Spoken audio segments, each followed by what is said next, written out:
Well, here we are once again, folks, and it's great to be back talking with you again. Got a jam-packed show today. We've been doing some stuff since the last show, and not things that you would expect to see. So the first thing I want to tell you is this. We are going to do a short segment today on what's going on at the Department of Motor Vehicles. If you've gone down and tried to register your car or renew your license, it's a challenge. So we have some news for you that may help you decide what to do. And first thing I want to mention about that is I just got in the mail today a card from the State of Nevada Department of Motor Vehicles, better known as the DMV. And it was my registration renewal by mail.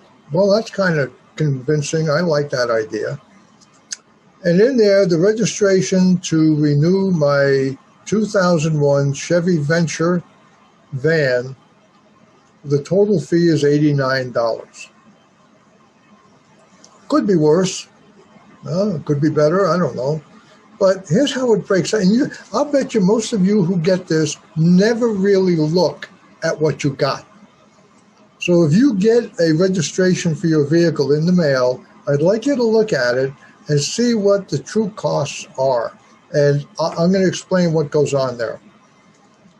The registration fee for this vehicle, which is 20 years old, is $33. There's a tax included with that called the government services tax. That's $55. So $33 for registration, $55 as a tax. Now, this is a tax that is technically attached to your vehicle. You would expect that any taxes attached to your vehicle would go to pay for things to do with your vehicle, whether it's roads or inspections or whatever the case may be. In this particular case, that is not the case. There is another tax, and this tax is called the Consolidated Tax. Now, I'm not going to tell you all the taxes that are in it. I will tell you sales tax is in there, and it's not the consolidated. When they say consolidated tax, consolidation means they've taken a group of taxes, and instead of telling you about each one, they've called it the consolidated tax.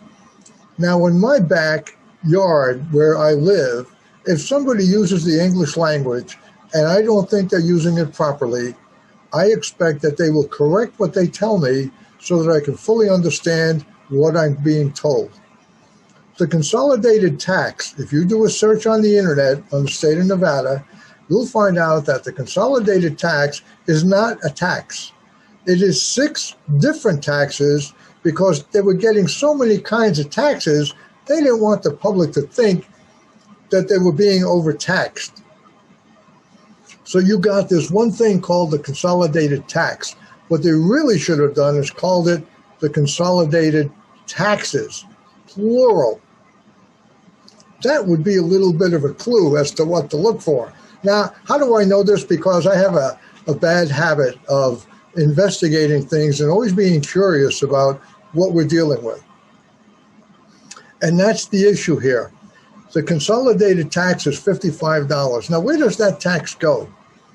I would expect that that money should go to repairing the roads and things here in Nevada, especially in Nye County, because this is a tax that's a government tax that this tax goes directly to Nye County. It doesn't, there's no other place it should go. But it doesn't go to roads. This tax goes to the general fund to be spent as the powers that be will say, and you can kind of figure that out, decide it should go.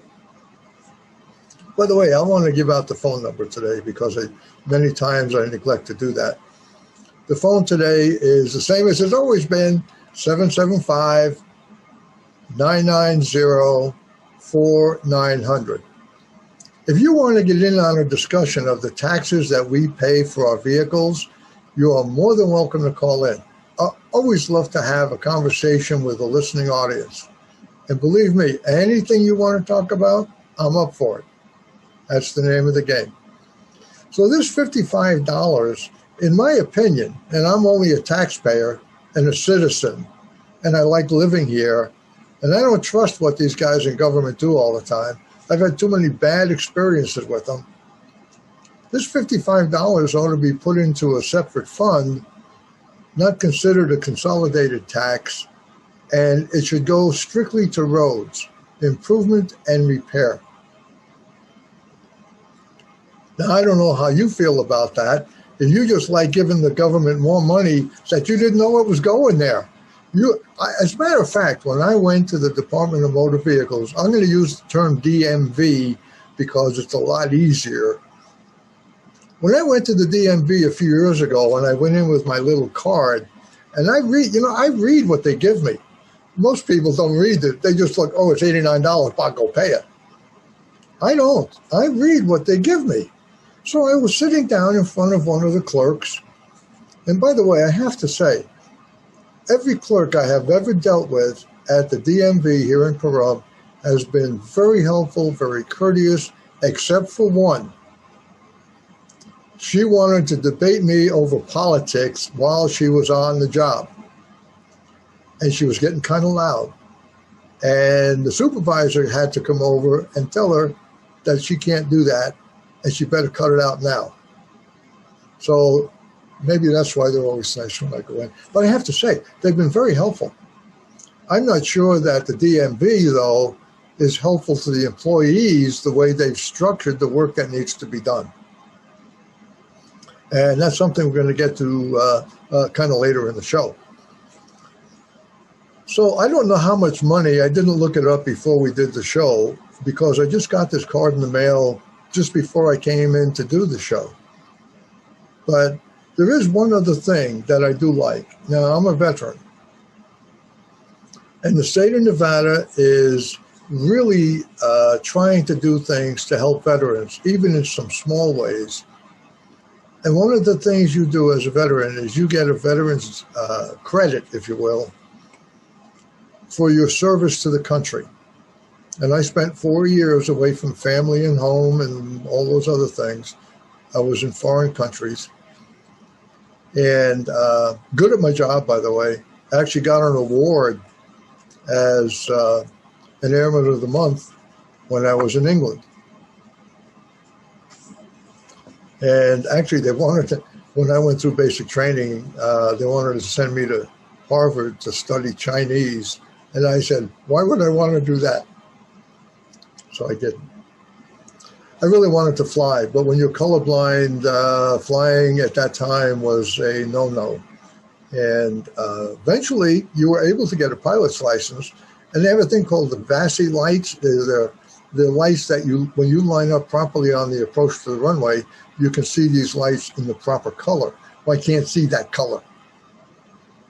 I didn't mean to get off on that subject, but it has to do with government.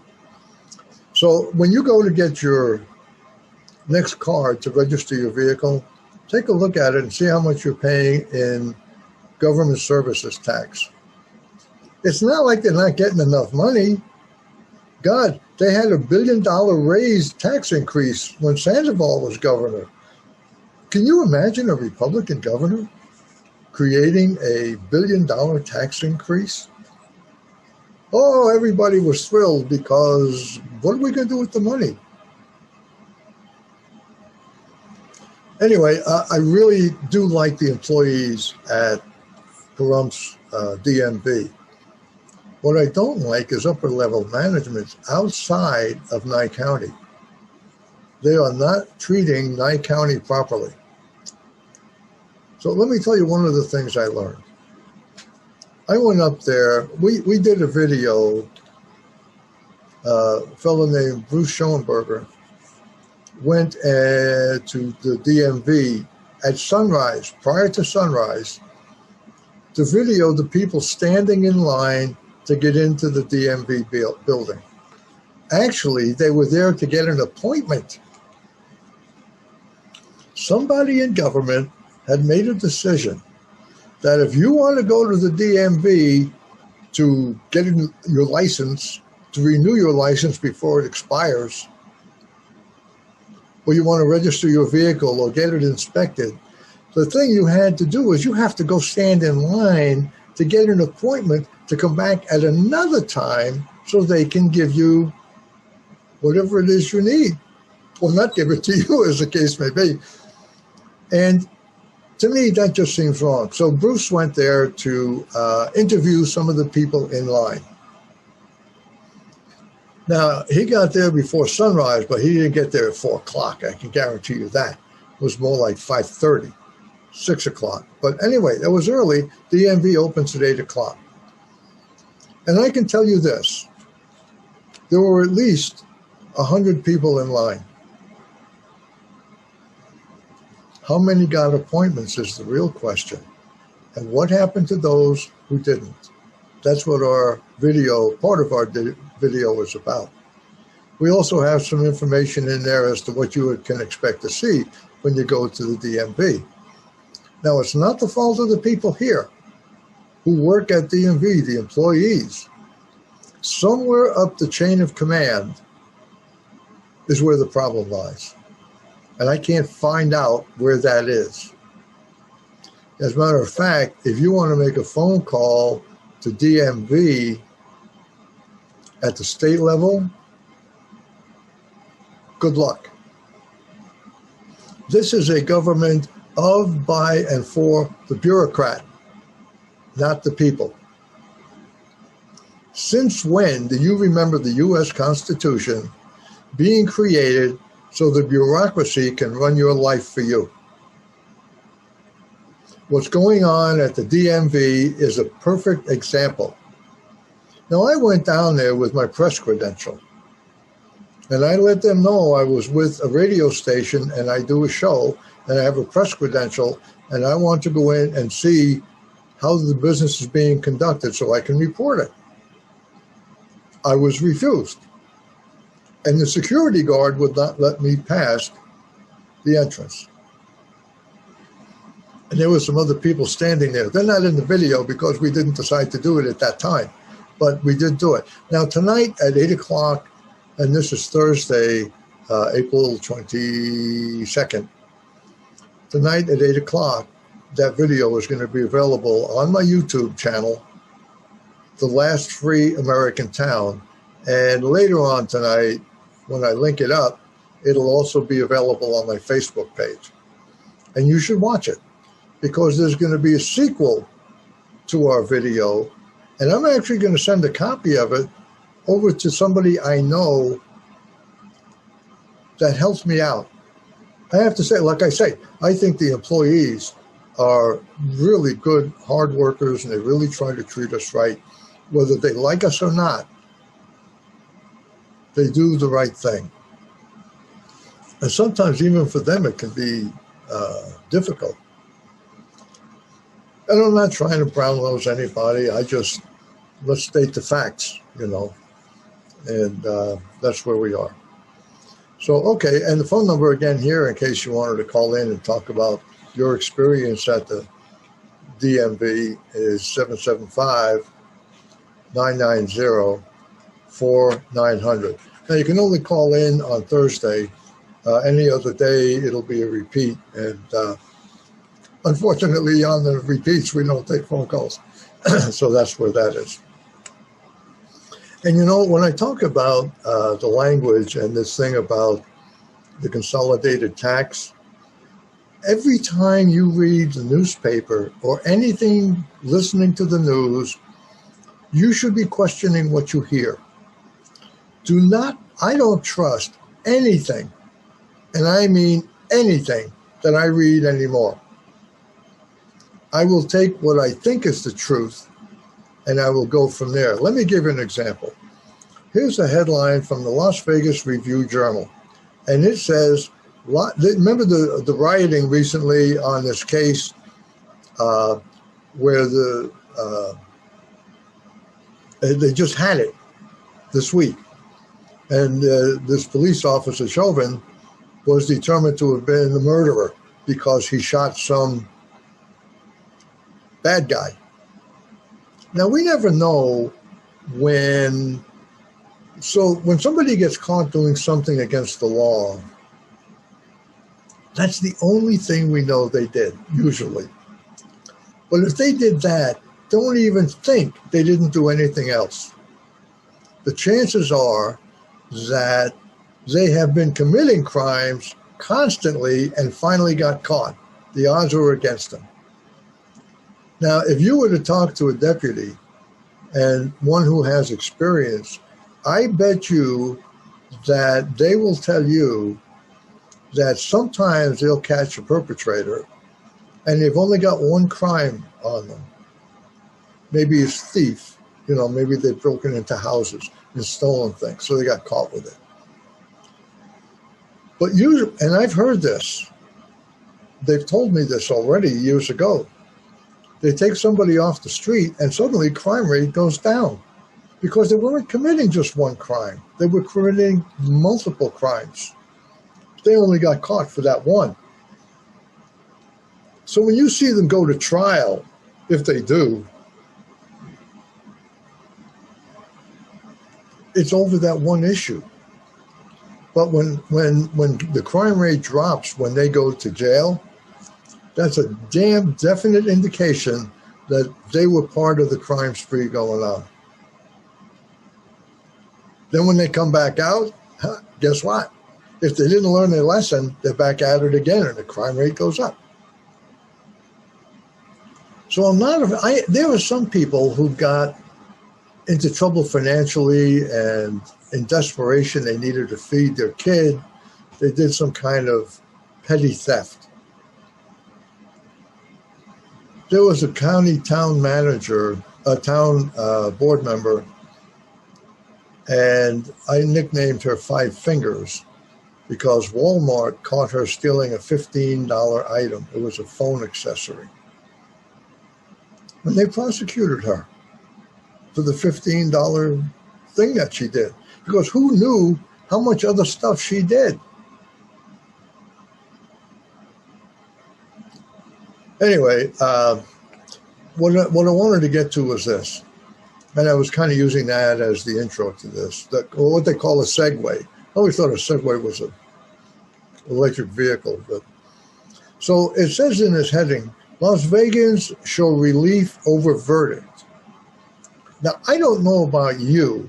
I did not feel relief when this police officer, Chauvin, got convicted. They were rioting in the streets in Minneapolis, demanding a guilty verdict. People in public places, elected officials, were looking for the right verdict. What do they mean by the right verdict? Innocent? Not guilty? Hell no. They wanted to see a guilty plea, a guilty conviction. And guess what? And they got it. And everybody thought, well, now that they've got a guilty, everybody's going to go home and kumbaya. No. Didn't happen that way. But when I looked at this headline and it said Las Vegans show relief over verdict, what would the alternate headline have been? Many Las Vegans are concerned over verdict undeserved by deputy. Now, to me, that's the other side of the coin. Do you see anything on that in the newspaper? Even the editorial in that newspaper did not do that. You know what they're afraid of? Somebody's going to come in and riot. Yeah. And speaking of rioters, this question has come into my mind for a while. Why do rioters always go in and break into stores that service their neighborhoods? I mean, if you live in a black neighborhood, and listen, I didn't live in a high-class town when I was young. I lived in a place that was a fairly poor town. It was small, but so there wasn't a lot of wealth there. Matter of fact, if there was any wealth. But it just, when I look at this, I ask myself, why are they going in and breaking into the grocery store, the supermarket? Why aren't they going to the banks where the money is? Did you ever ask yourself that? Can you ever remember when the rioters have gone to a bank to steal everything in the bank? The money, the teller equipment, they steal ATMs, but they don't go into the bank for that, and they're not rioting. These are just crooks. But did you ever wonder, why is it the rioters don't go to the banks and break the windows in the banks, burn the bank building down? Then I can't think of an instance that I know of where that's happened. Am I mad about that? Well, hell no, that's where my money would be. But the bank would have to make good on it anyway. So if you want to have peaceful protesters who riot, why don't they go to the banks? They certainly know where they are. That leads you to ask yourself the question, well, if they're not going to the banks, who's giving them the money to do what they do? It's not those stores, otherwise they'd leave them alone. Could it be the financial markets? Somebody in the finance, in the banking industry, that maybe has an interest in those banks, is seeing to it that they get money? I can't be sure about that. Don't get me wrong. I'm not saying it's actually happening. I'm asking the question. When they get some of these rioters that are the ringleaders in the riot, why aren't they holding them and getting information from them?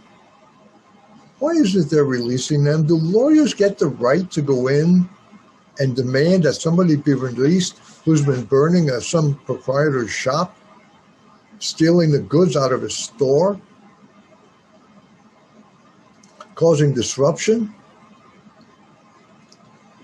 You burn down a Wendy's, a Burger King, whatever you can find that you can burn down. And it's not just one place. This is the norm. I really have to question, why aren't they attacking the banks? It's the banking industry that gives the money to everybody they hate.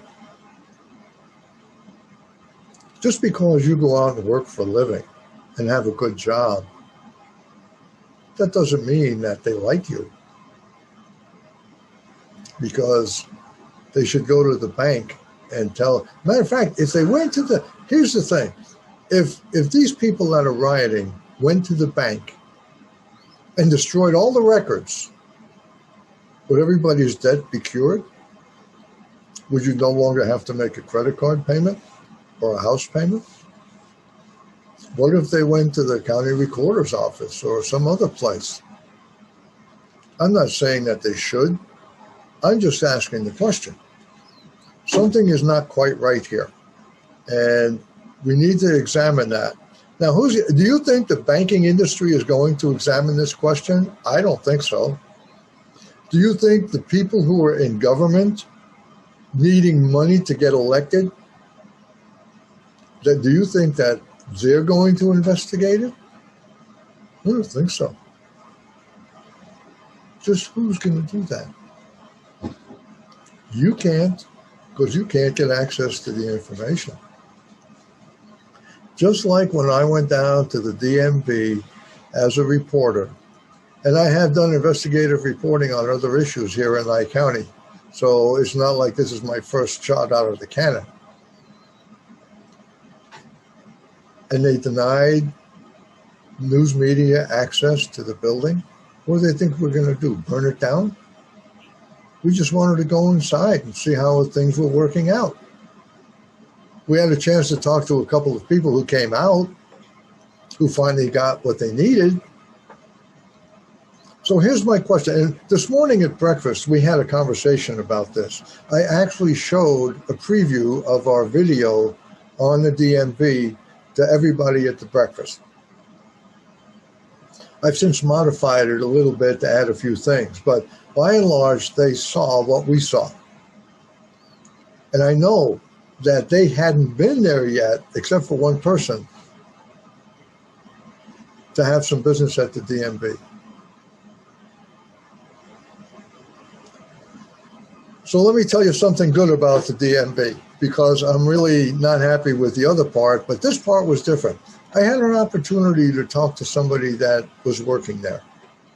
I won't tell you who, and I really don't like holding back somebody's name, but I don't have their permission to do this.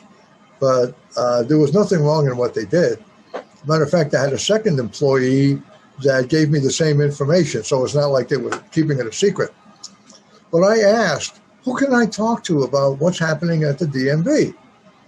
One of the things I was told was that the supervisor or manager here in Pahrump doesn't make the decisions, that the person who manages the DMV in Las Vegas oversees the operation out here. Now, if that's not true, somebody ought to let me know, because that's what I've been told, which means that, once again, Clark County is telling us rural communities how to live and how to do our job.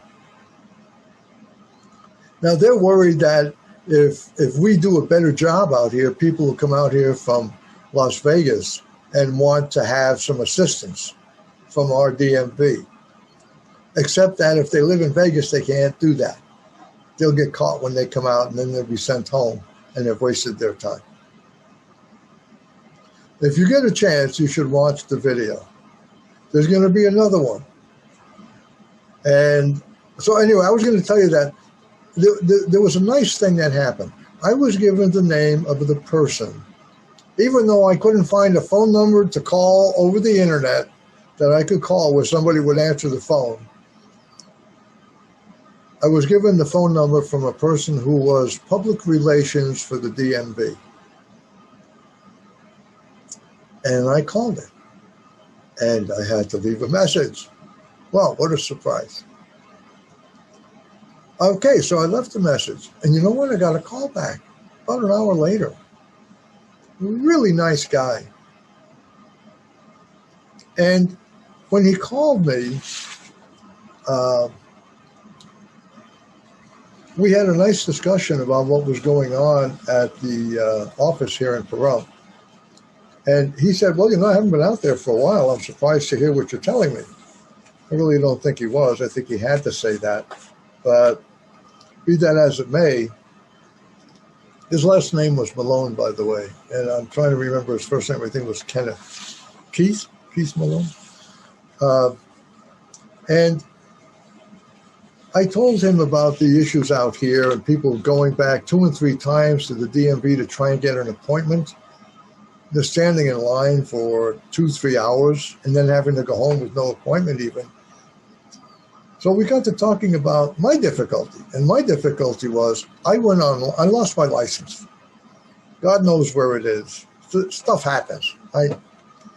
So when I went to get my duplicate license over the internet, I couldn't get into my DMV. I knew my driver's license number, my social security number, everything they asked for, I had it. And I inputted it. And I still couldn't get in. I worked at this on and off over a 3-day period, trying to figure out what am I doing wrong. Well, it turned out when I called Mr. Malone, he said, let me look into it.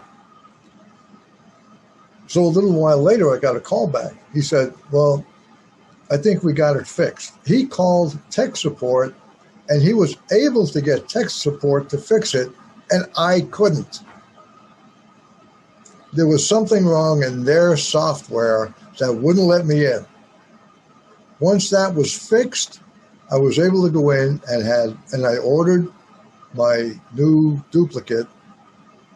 I thought maybe it was because I had to renew my license this year, but I didn't know when I had to renew it because I couldn't find it. It turned out I don't have to renew till next year. But the point is that he was public relations, and I told him, I said, look, I don't want any special favors here. I just want to figure out how to get my duplicate license so I'm driving legally. I'm licensed, I just can't prove it. And I have to tell you, this had really been bothering me for quite some time. and we got it fixed. So my license will be here in about a week, and I'll feel comfortable driving again. But in the meantime, I have a piece of paper off the DMV website saying that I do have my license and that it's on its way. So I'm safe, and I appreciate that. So when I tell you about the things I don't like about upper management, this guy did the right thing. Now, if you are having a problem with things at the DMV and you would like his phone number, I'm happy to share it with you, because people at the DMV shared it with me with no restrictions. And you could call him and talk to him about your difficulty and can he help you? I do believe he would. But he will not be back to work until this coming Monday. So I would, if you want his phone number, I'd be happy to give it to you. You can call me or send me an email. It's even better. Send it to Andy at andyalberti.com. That's Albert with an I, Alberti. And I'll respond and I'll text you his, or I'll give you his phone number. So, and call him. He's very helpful. And I think he really wants to know what's going on out here. You know, you can go online. You know what? I have to take a break. And I just realized we were about 30 minutes into the show. I'm going to take a short break, take a swig from my jug, and I'll be right back. Thank you, Mr. Producer. I'll be back in a minute.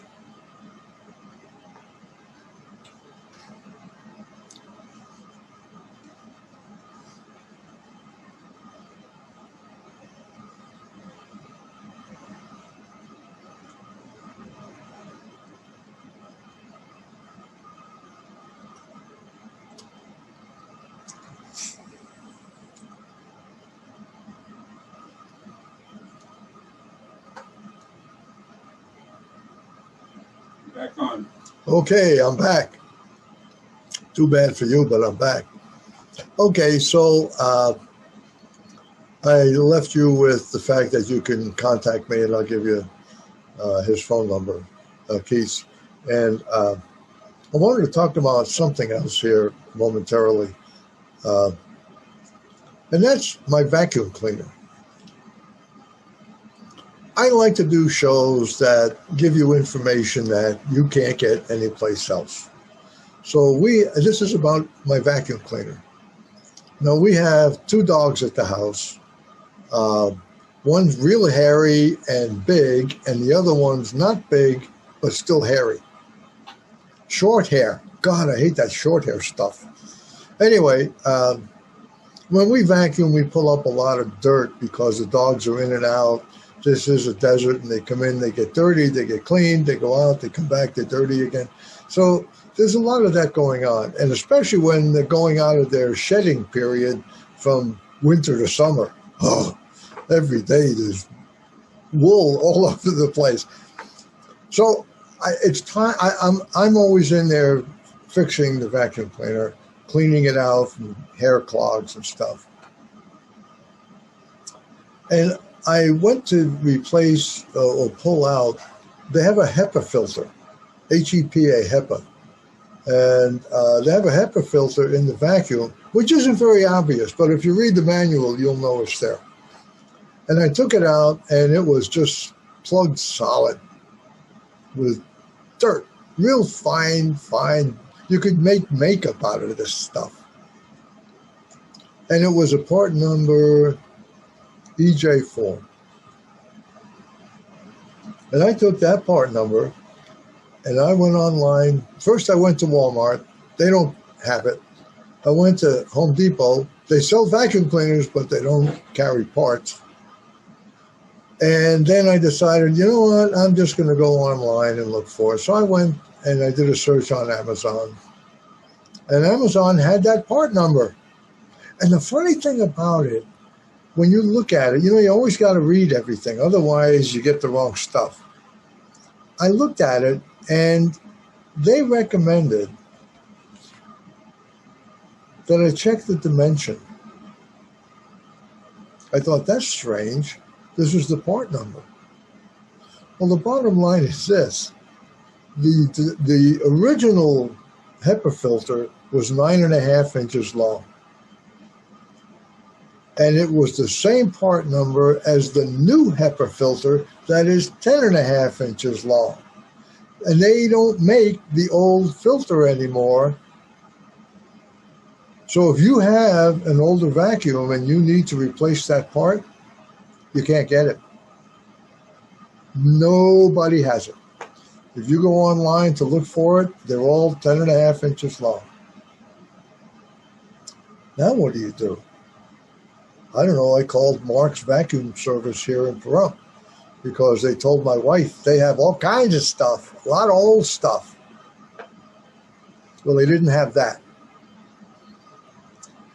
So we're sitting there with the vacuum trying to figure out what we're going to do, and I'm kind of handy with stuff. So I'm thinking I'm going to buy the 10.5 inch filter, and I'm going to do one or two things. I'm either going to cut that filter and add it to the one I have that's 9.5 inches long. I'm going to just modify it. Or, and I could actually make two filters out of that when you think about it. Or I have to buy a new vacuum. Now, that's not the only case I'm going to tell you about here. We need to be paying attention. My son has a 2015 Chevrolet Camaro, a GM product. Nice car. Runs great. I have a 2001 Chevy Venture. Nice car. Runs great. I can't get any heat out of my system in the car. My son, up until 2 weeks ago, could get heat and air conditioning. And suddenly it stopped working. And he's pretty intuitive. He started investigating all the possibilities. Is he low on, is there a diverter valve or whatever, all kinds of things. And it boiled down to this one thing. It's a thing called a blender door, what they call a blend door. And he was told that if it's anything, that's typical failure. And what is this door? It's about 8 or 9 inches long. It's got a hinge point at each end, and it's got an actuator that makes it move so that it opens and closes where the heating duct is to give you the temperature you're looking for. And if you run, we found out, we were told, if you run the air conditioning at maximum, it tends to break the hinge on this blend door. Not a big deal. The part costs $15 or $20. It's a cheap part to buy, even directly from GM. So we decided we would change it. I mean, my son and I are pretty good mechanically. And we went online first he went down to the GM dealer here in Pahrump to find out what it would cost to have it replaced, because he really didn't want to do the work. And it was close to $3,000 to change a $20 part. And the way GM has designed the vehicle, you have to remove the entire dash, you have to remove the windshield, and a whole bunch of other stuff to get to this door. That's why it's close to $3,000. It's a lot of work. So we went online to YouTube.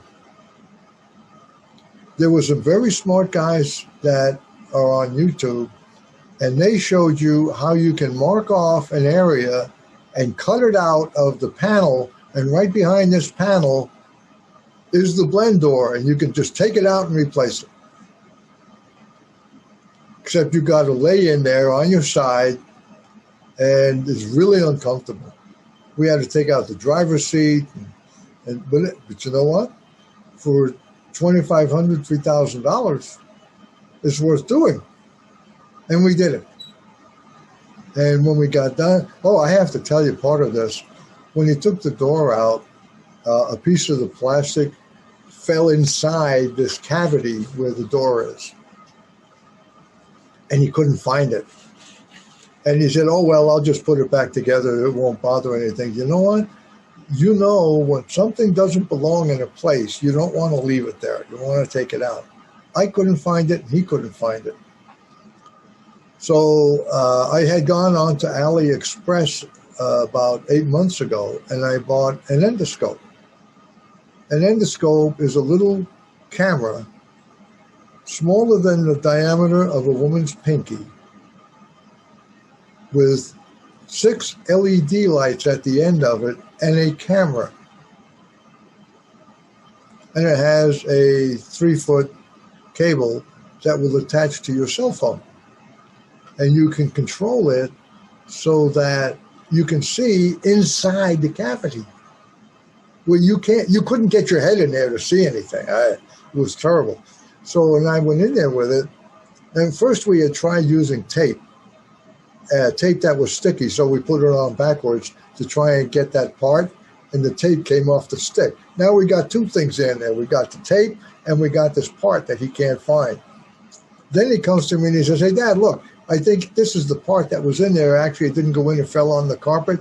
I said, until we look inside there, we don't know for sure. So with this endoscope, we found the tape. We got that out. Then I found the piece of plastic that he couldn't see. And you couldn't feel it when you put your hand in there. We got that out. And then we finished the job. Now, when he put that piece out, that panel that he cut, he had to seal it up again because that was the chamber where the air passed through all of the ducting. And it wasn't hard to do. He just had some glue, hot glue, and just went around the seam and sealed it up. You could have used tape for that matter. But I'm questioning. GM has known about this problem for years. And when we asked about why haven't they put out a fix for it, we were told it's not a driving safety issue, so they don't have to. But they could have had an engineer do a design for that panel. It's a plastic panel. It's got screws holding it in, but you got to take too much stuff out to get the whole panel. They could have just designed a cutout in that panel with a couple of screws where you could remove it and change the door. No big deal. But guess what?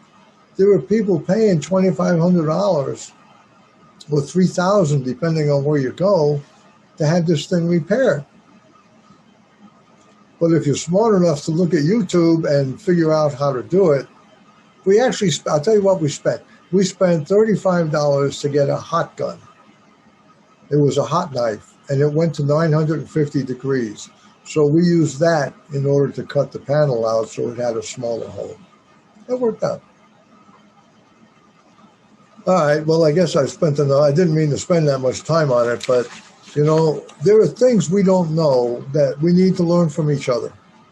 And that was one of the things. Barbara Savasky in Nevada has been in the news recently. And the headline in the Review Journal was, Review finds no voter fraud in Nevada election. No support for claims raised by the GOP in March, the grand old party. Well, I don't believe that. I don't think Barbara took the time to really investigate. And here's some of the comments in this article. That 3,987 non-citizens voted. Was generalized information and was not conclusive and could not be substantiated with the allegations. Well, I tried to get hold of Barbara Savasky. That didn't do any good. I have 7 out of 3,000 piece mailing that I did from the voter list in Nye County. I sent first-class mail because I wanted it to come back if that voter didn't exist. Out of a 3,000 piece mailing, the post office returned 750 pieces. No longer at this address, forwarding expired, deceased, you name it. It was all there. I still have it. 750 pieces at 50 cents a piece.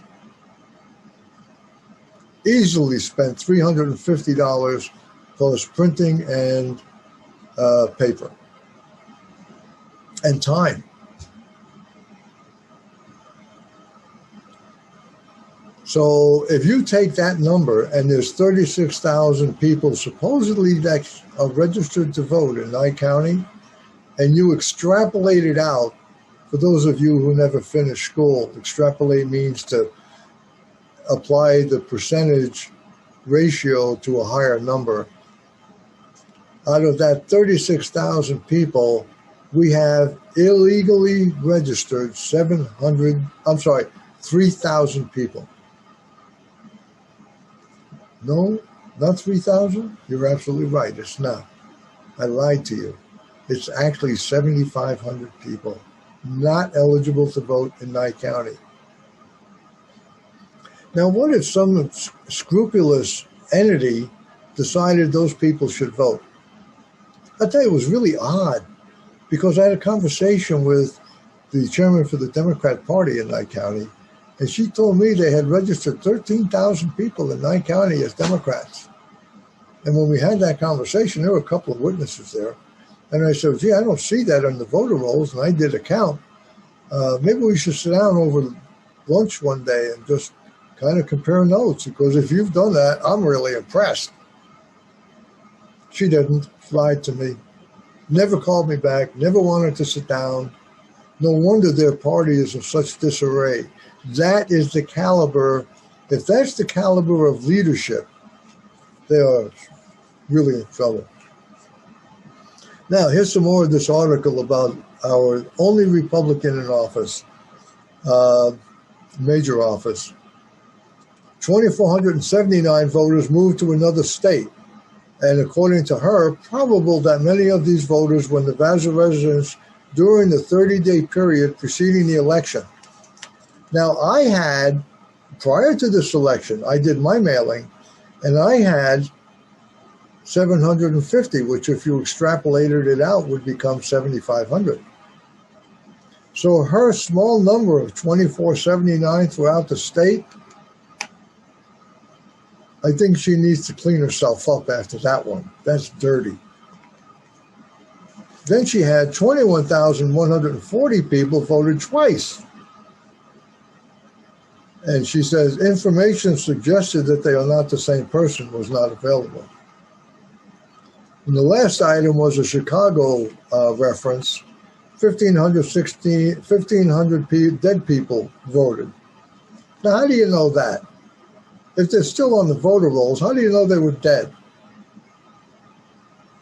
Is there a system in place that when someone dies, the county registrar of voters or the county clerk is notified that they're dead, they should come off the rolls?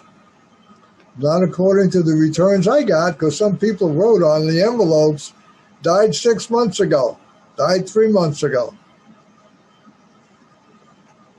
And the interesting part of all this is the article here, the interesting part of all of this is I went to the county commissioners with this.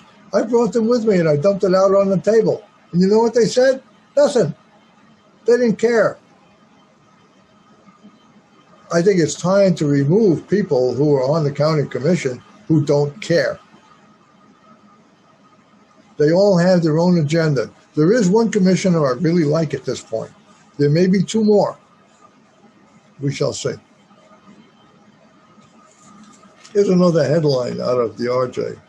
Clerk, you know, they pass a tax and they tell you it's got a sunset clause, which means that tax isn't going to be here forever. One of these days, that tax is going to go away.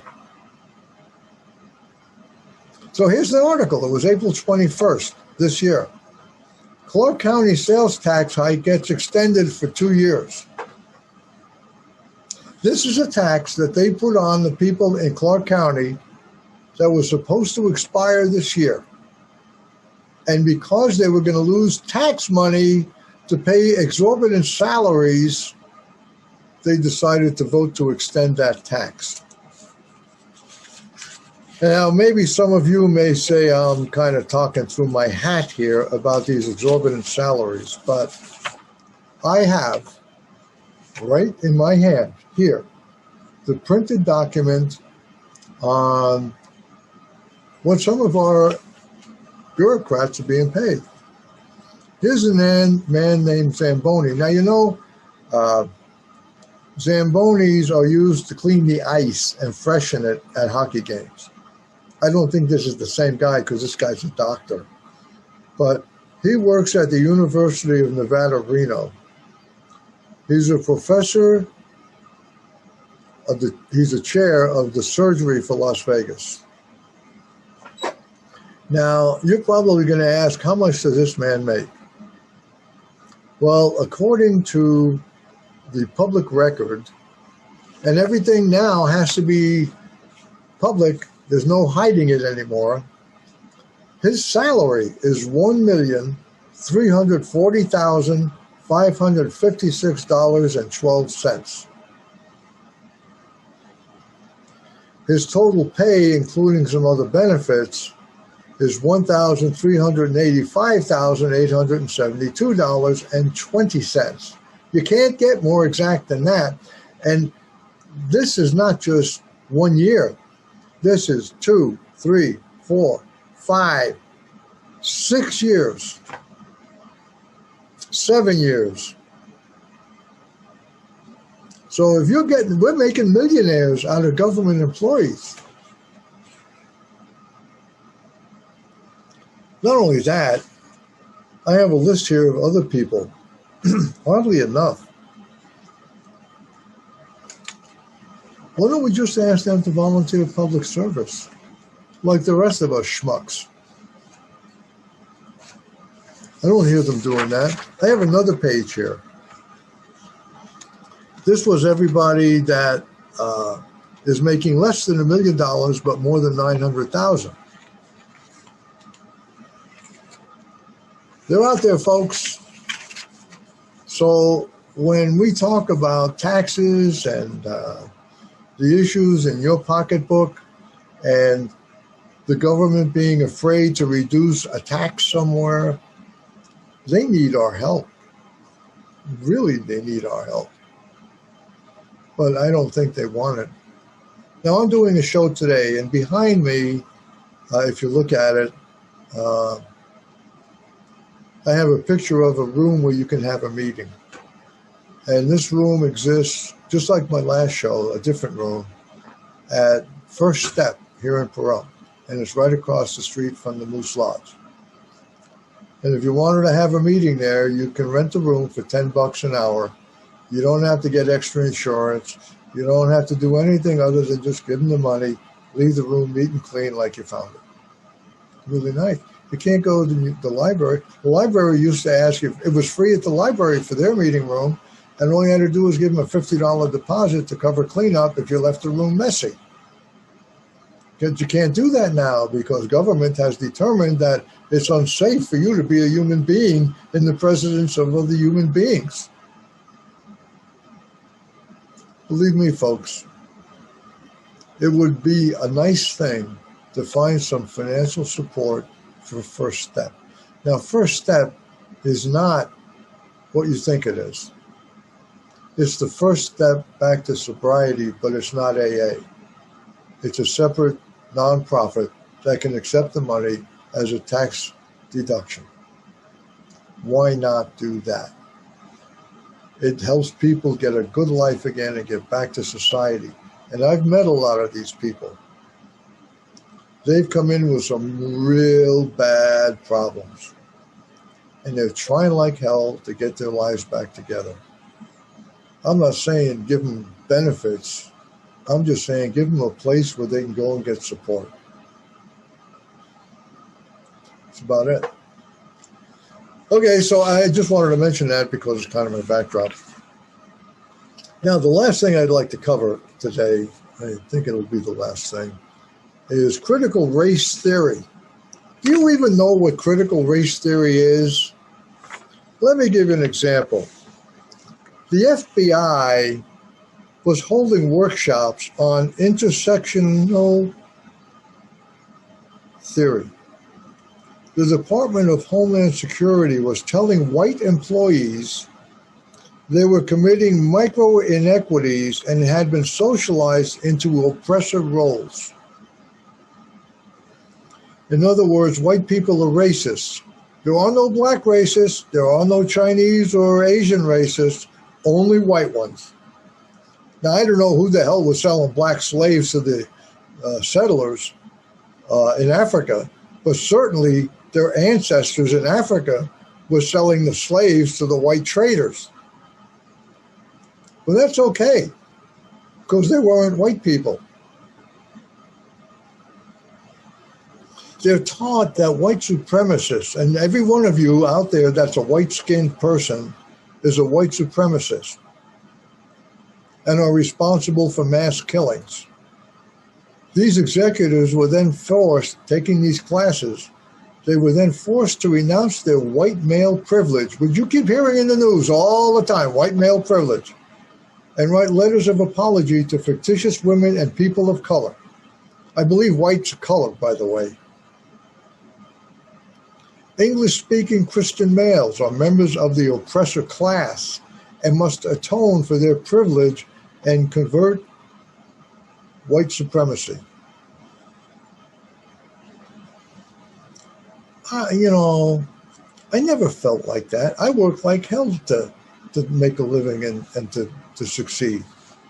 A lot of people do that. Not everybody succeeds. There's no guarantee of success, but the opportunity should be there. So critical race theory is becoming the operating ideology of public institutions. This isn't an exaggeration, folks. Right here in Nye County, it's happening. From the universities to bureaucracies, from K to 12, kindergarten to 12 school systems, critical race theory has permeated the collective intelligence and decision-making process of American government. And there's no sign of slowing down. It's getting worse. By the way, you can have a black caucus in Congress, but you cannot have a white caucus. And you can say things like Maxine Waters. Someday the Creator is going to judge her for what she's done. She advocates the overthrow of the government, and yet she's allowed to stay in government. Blows me away. According to a recent Gallup poll, 77% of conservatives are afraid to share their political beliefs publicly. I'm not. They're worried about getting mobbed on social media, fired from their jobs, or worse, they remain quiet. Critical race theorists have constructed their argument like a mousetrap. And if you think this doesn't exist, we're going to talk about this some more on the next show. So with that, I want to thank you if you've been listening, and tell your friends, because we're going to be discussing these things more and more as time goes on. So with that, I've been your host, Andy Alberti, on 98.1 FM, and I am out of here.